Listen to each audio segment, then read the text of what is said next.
এদিকে নিউজিল্যান্ডের বিপক্ষে এ দলের দ্বিতীয় টেস্টে ঘুরে দাঁড়াতে চায় বাংলাদেশ। ৬ দিয়ে সিরিজ সমতায় আনাই লক্ষ্য জানিয়েছেন মাহিদুল ইসলাম অঙ্কন। ৩ ফরম্যাটের জন্য নিজেকে প্রস্তুত করতে চান। ঘরোয়া লিগে ধারাবাহিকভাবে ভালো খেলা এই ব্যাটার আর কিপিংয়ে লিটন জাকের সোহানদের সঙ্গে মধুর লড়াই তাকে আরও পরিণত করবে বলে বিশ্বাস অঙ্কনের।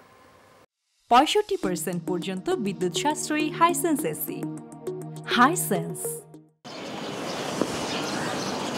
সিলেট টেস্টে দারুণ শুরুর পরেও শেষ দিনে নিউজিল্যান্ড এ দলের কাছে ৭০ রানে হেরে যায় বাংলাদেশ এ দল।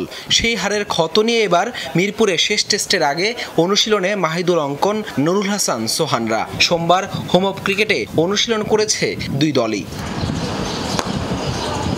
সিলেট টেস্টে হারলেও দ্বিতীয় ইনিংসে দলের পক্ষে সর্বোচ্চ ৫৭ রানে অপরাজিত থাকেন মাহিদুল অঙ্কন। ঘরোয়া ক্রিকেটে ধারাবাহিক পারফর্ম করে যাচ্ছেন এই উইকেট রক্ষক ব্যাটার। জানালেন নিজেকে তৈরি করতে চান ৩ ফরম্যাটের জন্যই। আমি ফিল করি যে কোনো গেমই হোক, যে কোনো সিচুয়েশনই হোক, আমি চেষ্টা করতেছি যে আমি যাতে ওইরকমভাবে নিজেকে তৈরি করতে পারি, যাতে যে কোনো সিচুয়েশনে আমি যাতে আগে থেকে প্রিপেয়ার থাকতে পারি। জাস্ট ওইটাই চেষ্টা করতেছি, ডে বাই ডে কতটা ইমপ্রুভ করা যায় নিজেকে। Still long way to go, আমি ফিল করি জাস্ট এটা স্টার্ট। জাতীয় দলে উইকেট কিপার হিসেবে নিয়মিত মুখ জাকির আলী অনেক, লিটন দাস, সাথে নুরুল হাসান সোহান, মাহিদুল অঙ্কনরাও আছেন এই পজিশনে মধুর লড়াইয়ে। এই লড়াইটাই উপভোগের কথা বললেন অঙ্কন।